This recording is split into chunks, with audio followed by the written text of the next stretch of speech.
Seja bem-vindo ao programa Escola de Profetas, a teleaula da Rede Gospel de televisão e também do Centro de Estudos Apostólico. Lembrando que você pode participar do programa, tirar as suas dúvidas, dar opinião sobre o tema estudado na nossa página, facebook.com/Ceia de Profetas. Também comigo, Bispo G. Seja bem-vindo, Bispo G. Olá, Dani. Olá, telespectadores. Uma alegria poder falar mais uma vez sobre os Atos dos Apóstolos. Bispo G, nas últimas 3 aulas, nós estudamos aí os primeiros capítulos, as primeiras pregações, os primeiros sinais, os primeiros membros, uma grande revolução, mais de 5.000 membros. E agora nós vamos começar a estudar, a partir do capítulo 5, comportamentos da igreja. Nós vamos falar um pouquinho sobre a relação entre as pessoas, os membros, com os apóstolos, com as autoridades. Agora sim, a igreja começa a se tornar mais institucional, assim, uma instituição mais sólida, porque vai exigir organização, vai exigir uma hierarquia, vai exigir padrões de entrega, de oferta, de dízimo, tudo isso nós vamos ver nos próximos capítulos. Especificamente agora, continuando a leitura do capítulo 4, nós vamos falar sobre ofertas, Bispo G. Então, o tema já é polêmico hoje. E não à toa que vai ser polêmico também no começo da igreja. Os primeiros passos da igreja, e uma igreja que não tinha, na época, um prédio fixo, mas tinha locais onde as pessoas se reuniam, casas, cenáculos, próprio templo, mas as ofertas eram entregues. E elas eram administradas pelos apóstolos, posteriormente pelos diáconos, nós vamos falar sobre isso, para atender aos necessitados e viabilizar futuramente as missões evangelísticas. Perfeito? Então ficou um resumo introdutório, para que nós possamos entender hoje a dinâmica de ofertas na igreja dos primeiros tempos.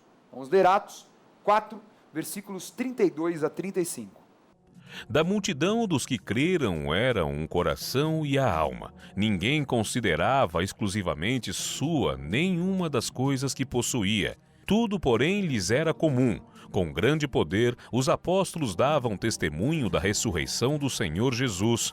E em todos eles havia abundante graça, pois nenhum necessitado havia entre eles, porquanto os que possuíam terras ou casas, vendendo-as, traziam os valores correspondentes e depositavam aos pés dos apóstolos. Então se distribuía a qualquer um à medida que alguém tinha necessidade. Bispo G, nós vemos um comportamento muito diferente dos comportamentos de hoje na igreja, que as pessoas elas tinham tudo em comum. Então eles vendiam tudo e colocavam os valores aos pés dos apóstolos. E os apóstolos que administravam naquele primeiro momento esta renda, esse recurso. Então, isso aqui para a viúva, isso aqui é para aquele que é deficiente, para o necessitado, isso aqui é para pagar a missão, para pagar a evangelização, e assim por diante. E havia grande poder, era algo muito daquele momento. Eu quero lhe perguntar algumas coisas. Primeiro, aqui usa a palavra poder e palavra graça. São palavras que são marcantes e essenciais para a igreja. Qual o significado delas dentro do texto original, que é o texto grego? A primeira é a palavra dunamis, a forma manifestada mesmo de falar é dinamis. É de onde vem o termo dinamite, que é a palavra poder. É o poder dinâmico, é um poder atuante. Não é somente o poder em termos de autoridade. Então, o que havia? Havia manifestação desse poder. Sinais, prodígios, maravilhas, que eram o quê? As credenciais do apostolado. Então, ali, esse poder já era uma marca. E caris é a graça, é o poder da graça. E a graça, inclusive, tem o termo depois que é o carismata, que vai ser a manifestação da graça em termos de dons. Então, a graça não é somente algo assim, um atributo que vem de Jesus, mas ela se manifesta depois através dos próprios homens de Deus, porque eles caíam na graça do povo. O que quer dizer isso? A graça seria o quê? Um afeto, um sentimento muito próximo, que era o sentimento que eles tinham por Deus, porque eles eram referenciais de Deus através do Espírito Santo. Então, essas duas palavras, elas vão caminhar muito forte. São as credenciais do apostolado e os dons se manifestando pelo poder da graça. Nada merecido, mas o quê? Voltado para a entrega à santidade que eles tinham. E essa palavra também lembra a palavra carisma. Da onde que vem o termo, né? De ser agradável. Exato, muito bem. Então isso fez com que a igreja se multiplicasse, crescesse, de casa em casa, partindo o pão. Não havia necessitados. Então havia uma marca forte de prosperidade. Bispo G, eu penso assim, se não tem necessidade, não é um mote que se fala, que se o país não tem pobreza, então é um país rico. Não é isso que falam? Estou falando o que falam. É o que falam. É uma coisa lógica, porque se a pessoa não tem necessidades, então todos estão abastados. Então nós estamos falando de uma realidade que aconteceu na igreja dos primeiros tempos. Dificilmente acontece nos países, mas na igreja acontecia. Era algo quase que uma comunidade perfeita. Então, lembrem-se, a marca do mover apostólico é a prosperidade. Havia recurso. As pessoas se levantavam para entregar. As pessoas compreendiam a importância de entregar a oferta. Verdade. E colocavam nos pés dos apóstolos, confiavam nos apóstolos que iam administrar aquele dinheiro. E eles sabiam o objetivo daquela oferta. Evangelização e, principalmente naquele instante, cuidar dos necessitados. E um aspecto, Dani, que hoje um pouco, não digo todo mundo, mas muitos perderam de entender o que é ter as coisas em comum. Porque quando nós entendemos a extensão do que é a salvação, aquilo que Jesus fez pela nossa vida, nós vamos entender que nós somos devedores. É verdade. Então, ali eles não tinham nada que fosse um ou do outro, que era um seu. Eles tinham em comum porque eles entendiam o quê? Que aquilo que havia acontecido com eles era alguma coisa que não podia parar ali. Então, eles tinham que investir o máximo que eles pudessem para o quê? Para propagar aquilo que já estava transformando a Galiléia, a Judéia, a Samaria e levar ao mundo. E glória a Deus que conseguiram entender isso e por isso que o Evangelho se projetou tão rápido para o mundo todo na época. Era um coração e alma. Então eles tinham o mesmo sentimento. Eles tinham, os comportamentos eram iguais porque o sentimento era o mesmo. Agora, isso, Bispo G, eu vou falar a minha opinião, isso é algo puramente espiritual. Por mais que seja um comportamento da alma, é algo espiritual. Sem dúvida. Então, a igreja ideal é que todo mundo venda tudo e nós vivamos em uma comunidade isolada. Espera aí. Nós estamos falando de uma realidade de 2000 anos atrás. O Bispo G explicou isso na aula passada. Verdade. É no cenário de pobreza na Judéia. A gente não pode levar essa cultura, essa prática e obrigar, como Paulo ministrou muitas vezes, obrigar os estrangeiros a viver isso. Porque eles não tinham miséria. Muitas cidades gregas não tinham essa condição. Não tinham. Então, sabe, Bispo G, as pessoas acham que isso aqui, que a igreja é obrigada a fazer esteio social, a igreja é obrigada a ter certas práticas. Não, a igreja vai fazer. Vai fazer, porque faz parte do sentimento. Mas não é que a igreja, agora vamos abrir uma comunidade e é isso. Se você não se encaixar nisso, então você não pode pertencer à comunidade. Então peraí, então a gente está fazendo um ministério, uma comunidade com acepções. Então não é a vontade de Deus. Certo. Porque ele ele recebe todos, segundo as suas características. Então isso é uma coisa espiritual. Perfeito. O espírito constrangia a ter essa prática. Então não é obrigado a ser isso hoje, por exemplo. Não, porque às vezes essa cobrança, a cobrança está errada. Porque mais do que qualquer situação humana, é aquilo que você dá de espiritual para as pessoas, a condição que você dá para que elas próprias possam alcançar. Então hoje a gente vê o fruto. A crise que hoje a gente vive, tudo bem, teve toda essa parte que a gente reconhece que tem corrupção, tem tudo isso. Mas uma outra parte também de muita culpa é o quê? É o assistencialismo. Hoje 40 milhões de pessoas vivem na pobreza e ainda vivem recebendo para andar na pobreza. Então, isso é um perigo muito grande, porque não traz uma motivação de crescimento, não traz um crescimento para o país, e esse é um lado perigoso. Então, ali nós vemos que havia assistência social, sem dúvida, mas não um assistencialismo. Então, o evangelho é um evangelho de transformação, e não é evangelho de, vamos dizer assim, de manutenção. Ele é de transformação, não é para manter a vida, é transformar a vida. Paulo fala isso em Romanos 12, né? Que é a transformação, a renovação da mente. Ou seja, Bispo G, o problema não é eu dar o dinheiro para uma pessoa que tem muita necessidade. Tem que dar o dinheiro acompanhado do conhecimento, da formação, da preparação. Perfeito. Senão a pessoa ela vai ser dependente o resto da vida daquele valor e ela não vai ter a força e a capacidade suficiente para gerar aquele valor também. E até nisso, Dani, a gente percebe que a Bíblia é sábia quando ela fala, porque ela não faz de um assistencialismo. A gente percebe, logo nós vamos falar, que pelo fato dos apóstolos terem que se dedicar mais à palavra, foram alguns chamados os diáconos para fazer a obra social. O que era a obra social? Era atender as viúvas, quer dizer, não era atender o pobre e o necessitado só, era essencialmente as viúvas. Por que as viúvas? Porque elas não tinham condição de trabalhar, de se manter. Então não era um incentivo à pobreza, era realmente, vamos dizer, uma estrutura para quem não tinha a mínima condição e teria que sim, receber um sustento que vinha por parte da igreja. A igreja vai ser impactada por uma oferta de um personagem que vai fazer história no Evangelho, chamado Barnabé. Vamos ler os versículos 36 e 37. José, a quem os apóstolos deram o sobrenome de Barnabé, que quer dizer filho de exortação, levita natural de Chipre, como tivesse um campo, vendendo-o, trouxe o preço e o depositou aos pés dos apóstolos. Bom, Barnabé vem de uma ilha chamada Chipre. Veja aí no mapa, uma ilha grande, muito conhecida, do mar Mediterrâneo, muito próxima à região da Síria, do Líbano. Então, ele é natural desta região, mas ele era um judeu, né, Bispo G? Ele não era um grego, um estrangeiro. Não, ele era um judeu. Que estava na dispersão. Na dispersão, é. Muito bem, e morava em Chipre. Ele vendeu aquele campo e depositou todo o dinheiro aos pés dos apóstolos. Então, o ministério dele se iniciou como oferta. O relacionamento dele com Deus se iniciou com esta oferta. Na verdade, é uma grande bênção, porque ele estava largando aquilo que o prendia em Chipre, porque ele tinha um chamado. O chamado dele era de ser um apóstolo.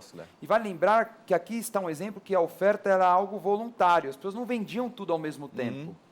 Uma hora um vendia, entregava, outra hora... Então não foi uma coisa que os apóstolos falaram assim, agora é o seguinte, todo mundo vende tudo e vocês tragam valor aqui. Não.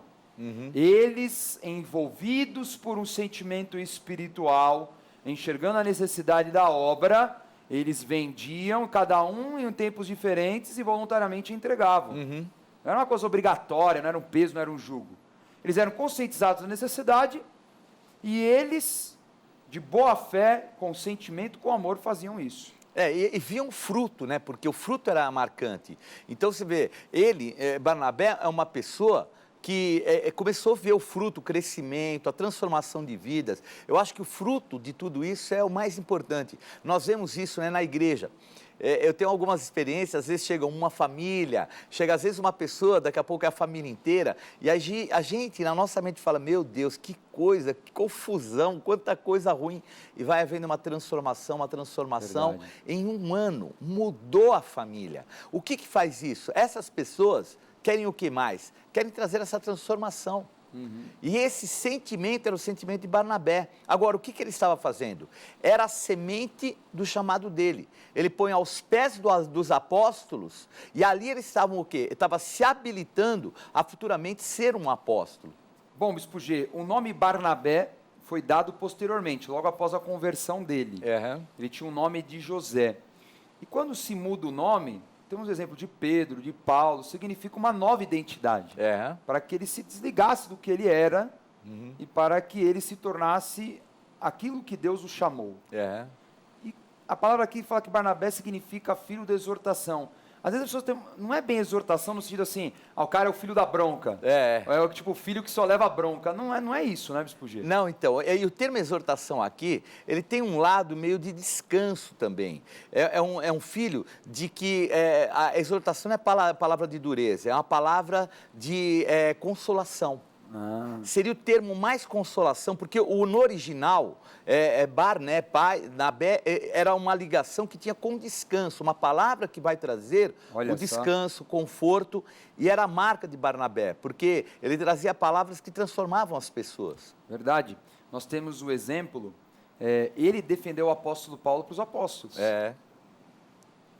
Então ele tem toda uma história, uma origem, ele era primo de João Marcos, aquele que escreveu o Evangelho de Marcos, que vai dar todo aquele problema quando Barnabé ele se separa de Paulo a partir da segunda viagem missionária. Mas Deus tem propósito para todas as coisas. É verdade. Barnabé, ele vinha dessa formação cristã também porque havia uma igreja na casa da mãe dele, né, isso está em Atos 12. E nós vemos esse sentimento de Barnabé, como eu falei, defendendo Paulo em Atos 9, 27. Não, Paulo se converteu. Imagina! Cara violento, perseguidor, matou tanto cristão, matou Estevão, né? Foi participante daquilo e tudo mais, promove essa perseguição. Barnabé falou, não, ele se converteu, trouxe a palavra que gerou a segurança nos apóstolos que Paulo realmente tinha se convertido. E a palavra Nabás, né, Nabás é Nabi. Nabi é a palavra de profecia. Não é exortação de cura, é uma palavra transformadora, uma palavra de descanso, uma palavra de consolação. Né? É a palavra que vem, palavra profética. Então, que era a marca dele. Então, ele era levado em conta por isso. Ele vai convencer o apóstolo Paulo a sair de Tarso e ir para Antioquia, no capítulo 11. E Paulo, né, ele estava ferido pela perseguição que ele teve em Jerusalém, por isso que ele foi para Tarso. Nós temos depois o exemplo que, como ele vai fazer a diferença em Antioquia, da Síria, que era a terceira maior cidade de Roma, a igreja cresceu muito, e isso vem dessa formação, dessa capacidade de Barnabé, e depois ele vai ser consagrado apóstolo em Atos 13, e ele vai, junto com Paulo, inaugurar as igrejas da Ásia Menor, o que hoje seria a Turquia. Então a gente vê que o ministério é tão arrojado de Barnabé, mas que nasce de uma oferta, nasce de um sentimento muito puro, que ele permitiu que o Espírito Santo tomasse. Muito bonito. E no próximo bloco, Bispo G, nós vamos discutir sobre o contrário de Barnabé, Ananias e Safira. Um cara que foi perfeito na oferta e outro que mandou muito mal. É verdade. Não é? Vamos estudar agora um contraste. Nós falamos da oferta de Barnabé, fantástico, né? Um homem inspirado pelo Espírito Santo, colocou a venda de todo um terreno aos pés dos apóstolos, e aquilo vai incendiar a igreja. E algumas pessoas vão repetir essa prática. Então, vão se levantar Ananias e Safira, um casal que propõe a mesma oferta. Vamos vender um terreno e vamos entregar o valor total aos apóstolos. Mas será que foi isso mesmo que aconteceu? Vamos ler. Entretanto, certo homem chamado Ananias, com sua mulher Safira, vendeu uma propriedade, mas em acordo com sua mulher, reteve parte do preço e, levando o restante, depositou aos pés dos apóstolos. Então disse Pedro a Ananias: por que encheu Satanás teu coração, para que mentisses ao Espírito Santo, reservando parte do valor do campo? Conservando-o porventura não seria teu? E vendido não estaria em teu poder? Como, pois, assentaste no coração este desígnio? Não mentiste aos homens, mas a Deus. Ouvindo essas palavras, Ananias caiu e expirou, sobrevindo grande temor a todos os ouvintes. Levantando-se os moços, cobriram-lhe o corpo e, levando-o, o sepultaram. Bispo G, a não entrega da oferta gerou morte. Fico pensando, se isso acontecesse hoje em dia, por que isso acontecia naquela época e hoje não, Bispo G? Qual a grande diferença? Eu acho que ali era um momento muito importante para o Evangelho, não que não seja hoje, mas ali era a origem, era o foco de todo o Evangelho para o mundo. Então, uma atitude que foi tomada por eles, uma atitude de falsidade, poderia comprometer tudo aquilo que viria pela frente, porque o Evangelho precisava expandir. E a expansão estava baseada numa condição adequada para que ele pudesse expandir, para sobrevivência, manutenção, expansão e assim por diante. Então ficou como um sinal da seriedade que era a oferta, aquilo que era a proposta de uma entrega, o quanto era sério, a ponto de ambos morrerem embaixo de uma palavra apostólica. Alguns hoje não morrem fisicamente, mas muitos financeiramente têm morrido, porque fazem voto e não cumprem. E é uma realidade. Isso, inclusive, está no livro de Eclesiastes, para nós não chegarmos diante de Deus com voto de tolo. É melhor não votar do que votar e não cumprir, que Deus não se agrada de tolo. Ainda frisa, veja quem está falando é Salomão, homem mais sábio que recebeu sabedoria de Deus. E ele fala assim, por que destruirias as obras das tuas mãos? Então vejam que você fazer um voto e não cumprir, destrói as obras das mãos. Tanto Salomão fala, quanto nós vemos aqui Ananias ver ser destruída, não só as obras das mãos dele, mas também a própria vida dele e da esposa. Então é muito sério, porque quando você deixa de entregar algo ao Senhor, você está comprometendo o reino de Deus. E o que vai acontecer? Pessoas que poderiam ser salvas não são alcançadas. Então há uma responsabilidade que nós temos por essas pessoas que não são alcançadas. Nós sabemos que aquilo que nós nos propomos aqui, ele se propôs a entregar uma oferta para a expansão do reino. Quantas pessoas talvez não foram alcançadas? Quantas podem ter morrido por causa deles? Então é muito sério, por isso que Deus não se agrada de voto de tolo, e a gente tem que entender, nós nos propusemos, pode ter certeza, Deus não é homem para que minta, nem filho do homem para que se arrependa. Esse sentimento de arrependimento deles foi terrível. Porque não foi só um arrependimento, falei precipitado com a boca, não. Eles estavam ligando coisas no mundo espiritual. E isso é muito, muito, muito sério e nós temos que vigiar, porque se nós entregarmos, eu tenho certeza, se eles entregassem, Deus ia abrir oportunidade para eles. Não ia ser perda. O reino de Deus não tem perda, tem semeadura. O que o homem semear, ele vai colher. Eles escolheram morte, infelizmente. Além do pecado da avareza, da cobiça, que eles retiveram o valor proposto, como o Bispo G explicou no caso do voto, nós temos casos também no Antigo Testamento de outros pecados aplicados aqui. Porque o apóstolo Pedro, ele fala de outros pecados, ele fala da hipocrisia religiosa, ele fala do roubo e ele fala da mentira. Tanto é que Jesus fala, né, que o pai da mentira é Satanás. Verdade. Então, não é só questão, mas até por causa da oferta que ele morreu. Não. Ele mentiu ao Espírito Santo. Ele achou que estava enganando o apóstolo, achou que estava enganando todo mundo. Hipocrisia religiosa no seguinte sentido, Bispo G. Aí, gente, também estou entregando a minha oferta e tal, querendo se mostrar. Mas mentira, você está entregando só uma parte do valor e o resto, que você prometeu.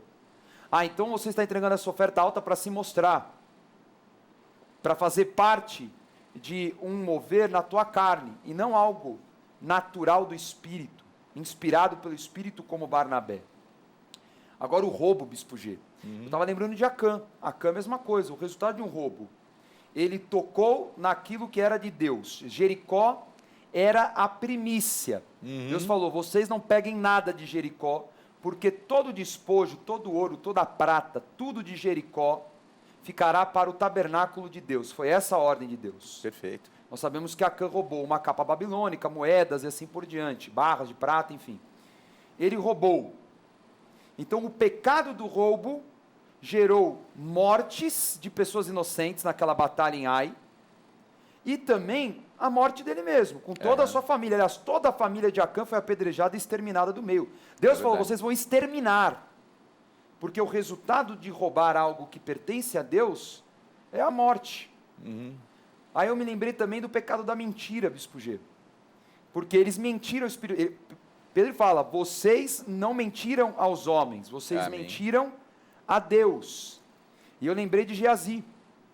Porque Geazi estava junto com Eliseu. Naamã, após ser curado, ele fala, o que você quiser eu te dou, riqueza, ouro. Eliseu fala, não quero nada teu, pode ir embora que eu não quero dinheiro, eu não preciso do teu dinheiro. E ele vai embora. Geazi vai atrás dele e fala assim, não, olha, o meu mestre se enganou, me dá o recurso e tal.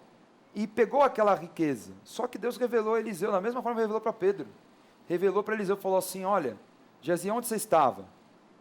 O que você fez? Você pegou um dinheiro que eu tinha rejeitado. Agora a lepra que estava em Naamã vai se apegar a ti. Então, Geazi morreu leproso. Então, o fruto daquela mentira, daquele engano, que ele mentiu para Naamã, manipulou toda aquela situação por avareza, na verdade até, acho que melhor, né, por ganância, por cobiça, também gerou a morte para ele. Então está aqui um exemplo de algo que aconteceu no Novo Testamento, mas que já tinha acontecido no Antigo Testamento por 2 vezes no mínimo, fora as outras tantas que nós poderíamos aqui conversar e discutir. Então o problema ele não está no recurso, mas nas atitudes, no sentimento, na mentira, em todos os outros pecados. Por isso que gerou a morte. Não era só um pecado, eram vários pecados, né, Bispo G, que nós atribuímos aqui. E aquilo que eu falei, o principal, né, teria que ser um exemplo, porque nós vemos assim um exemplo de cada um que entrega e de repente eles vão dar um exemplo contrário e ficou com um exemplo de reafirmar a importância daquilo que se transforma, a oferta. A oferta vai se transformar em vidas, em salvação. Ela se transforma na coisa mais importante pela qual Jesus Cristo entregou a sua vida. Outras vidas. A vida daquele aleijado, a vida de 3.000 na primeira palavra, a vida que agregou mais 2.000 e assim por diante. Aqui mais para frente, os gentios que vão entregar as suas vidas para Jesus. Imagina, se não houvesse quem levasse à frente através das ofertas, como é que ficariam essas pessoas? Verdade. Então, esse peso estava caindo sobre a cabeça deles. Nosso Deus é um Deus eterno. Então, Ele sabe as coisas que vão acontecer. E ali foi o quê? Foi aquilo que o apóstolo Pedro, na sua autoridade, lembra de uma coisa, a autoridade apostólica é muito séria. Quando o Senhor soprou o Espírito sobre os apóstolos, falou, quem vocês retiverem pecado será retido, quem vocês liberarem será liberado. Então, o poder e a autoridade de Deus estava na boca deles. E o apóstolo Pedro liberou, consciente do momento da importância da igreja, do evangelho, não podia morrer o evangelho ali. E a tendência, através da atitude mesquinha deles, era levar morte ao evangelho. Poder da palavra de um apóstolo. Muito bem. De manifestar a justiça de Deus. Não que Pedro queria que ele morresse. Não. Não, foi manifestar a justiça. Ele entendeu a importância da malignidade que estava sendo feita ali por aquele casal, diante de tantos que estavam abrindo seus corações e entregando. E que poderia contaminar outras pessoas, eles poderiam comentar, nem entreguei todo o valor, cadê? Então. Será que é o Espírito Santo mesmo? Porque não viram, perceberam. Está enganando quem, meu? Né? E ele morreu e foi sepultado, levaram para sepultar, acho que nem lugar para sepultar eles tinham para ficar, mas perdeu tudo mesmo. Depois, a mulher. Vamos ver o que vai acontecer com a mulher. Quase 3 horas depois, entrou a mulher de Ananias, não sabendo o que ocorrera. Então Pedro, dirigindo-se a ela, perguntou-lhe, dize-me, vendestes portanto aquela terra? Ela respondeu, sim, portanto. Tornou-lhe Pedro, por que entrastes em acordo para tentar o Espírito do Senhor? Eis aí a porta, os pés dos que sepultaram o teu marido, e eles também te levarão. No mesmo instante caiu ela aos pés de Pedro e expirou. Entrando os moços, acharam-na morta e levando-a sepultaram-na junto do marido. E sobreveio grande temor a toda a igreja e a todos quantos ouviram a notícia destes acontecimentos. Safira, de joia nada, né, Bispo G? De joia nada, nadíssimo. Nada. Pedro ainda dá uma chance para ela. Eu não acho que faltou misericórdia por parte do apóstolo Pedro. Ele chega para ela e fala assim, diz-me, vendeste portanto aquela terra? Aí ela, sim, portanto. Mentiu, continuou mentindo, deu uma chance para ela. Mas ela continuou mentindo. E ali, abraço, morreu também, foi sepultada, acabou ali. E isso trouxe um grande temor para toda a igreja. Santidade na entrega da oferta, ou em qualquer atividade, sentimento correto para fazer a obra de Deus. E aqui é interessante que pela primeira vez aparece a palavra igreja, no livro de Atos. Então aqui nós vemos, falando sobre o tema oferta, como eu disse, agora nós vamos ver uma parte mais instituição da igreja, modelos para que o povo siga. Entregue a oferta com o sentimento adequado. Perfeito, Bispo G? Perfeito. E aqui a gente percebe, né, que falou assim, e houve e sobreveio grande temor a toda a igreja. Então esse temor era necessário. Sabe o que acontece? Às vezes nós achamos que a igreja ela precisa da nossa esmola. E quando eu tenho, eu dou, quando eu não tenho, eu não dou. Mas nós não estamos falando nem de esmola, não estamos falando de quantia, não estamos falando de milhões de dólares ou um centavo. Nós estamos falando de vidas. E é muito sério comprometer as vidas às quais o Senhor tem e como chamado para transformar. E aqui teve que vir esse temor para que eles tivessem temor mesmo. Eles não tinham sido chamados simplesmente para fazer uma religião. Eles estavam ali falando em relação a um reino, estabelecer um reino de transformação de vidas. Maravilha! Essa foi a aula de hoje. Confira a nossa revisão. Na aula de hoje, estudamos a comunhão profunda da igreja nas ofertas e no atendimento aos necessitados. Comparamos a oferta de Barnabé, que vendeu um campo e depositou o valor integral aos pés dos apóstolos, com Ananias e Zafira, que se levantaram para entregar uma oferta da venda de um terreno, mas não deram o valor integral, conforme combinaram com a igreja. Os pecados da avareza, cobiça, hipocrisia religiosa e mentira ao Espírito Santo culminaram na morte instantânea dos dois. Isto serviu de lição para toda a igreja, para que haja santidade na oferta e sinceridade no relacionamento com o Espírito Santo de Deus.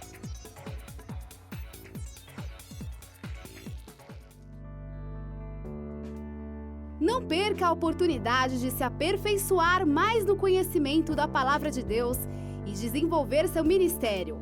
Participe dos cursos do Centro de Estudos Apostólico. Para mais informações, acesse ceaapostólico.com.br ou entre em contato pelo telefone 11 3203 0641.